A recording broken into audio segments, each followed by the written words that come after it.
அதிமுக பொதுச் செயலாளராக இபிஎஸ் பொறுப்பேற்றதற்கு எதிராக தொடரப்பட்ட வழக்கை உச்சநீதிமன்றம் தள்ளுபடி செய்திருக்கிறது. முக்கிய செய்தியாக பார்த்துக் கொண்டிருக்கிறோம். அதிமுக பொதுச் செயலாளராக இபிஎஸ் பொறுப்பேற்றதற்கு எதிராக வழக்கு தற்போது தள்ளுபடி செய்யப்பட்டிருக்கிறது. இதுகுறித்த முழு விவரங்களை வழங்க மூத்த துணை ஆசிரியர் ஜோ மகேஸ்வரன் நம்மோடு இணைப்பில் காத்திருக்கிறார். ஜோ மகேஸ்வரன், வணக்கம். முழு விவரங்கள்.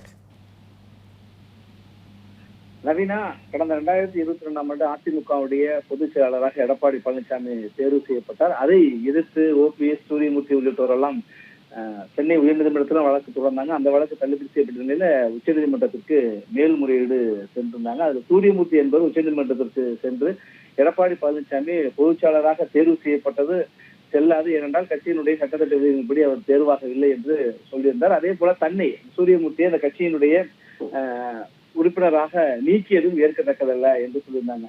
எடப்பாடி பழனிசாமி தரப்புல என்ன ஒரு வாதத்தை முன் வச்சிருந்தாங்கன்னா, மிக முக்கியமாக இவர் சூரியமூர்த்தி கட்சியினுடைய உறுப்பினராக கூட இல்லை, உறுப்பினராக இல்லாத ஒருவர் இப்படி ஒரு வழக்கு தொடுக்கிறதுக்கான முகாந்திரமே இல்லை அப்படின்னு சொல்லி ஒரு வாதத்தை முன் வச்சிருந்தாங்க. அதற்கு சூரியமூர்த்தி தான் எந்த ஒரு கட்சியில நான் சேரவும் இல்லை, வேறு கட்சியில உறுப்பினராகவும் இல்லை, ஆனா என்ன உறுப்பினர் பதவியிலிருந்து நீக்கத்தின் முடி எந்த விளக்கத்தையும் அவர்கள் கேட்கல, அதனால என்னை நீக்கிறதே முதல்ல செல்லாது, நான் இந்த வழக்கு தொடுப்பதற்கு எனக்கான உரிமை இருக்கிறதுன்னெல்லாம் சொல்லி தன்னுடைய வாதத்தை முன் வச்சிருந்தார். உச்சநீதிமன்றம் வரை இந்த வழக்கு சென்றிருந்தது.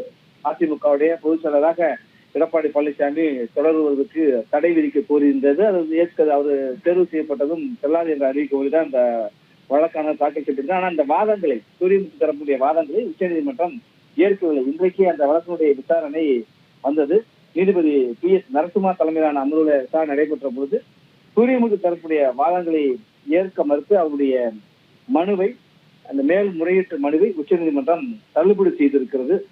எடப்பாடி பழனிசாமி அதிமுக பொதுச் செயலராக தேர்வு செய்யப்பட்டதை எதிர்த்து அந்த மனு தள்ளுபடி செய்யப்பட்டதுனால உச்சநீதிமன்றம் வரை அவருக்கு இப்பொழுது அவர் பொதுச் செயலராக தொடர்வதில் எந்த தடையும் இல்லாத ஒரு நிலை ஏற்பட்டிருக்கிறது. நவீனா, முழு விவரங்களுக்கு நன்றி Joe Maheswaran.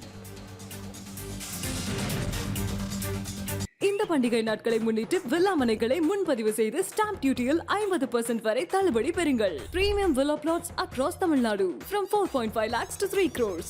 One layer G Square. For details call 8939750009.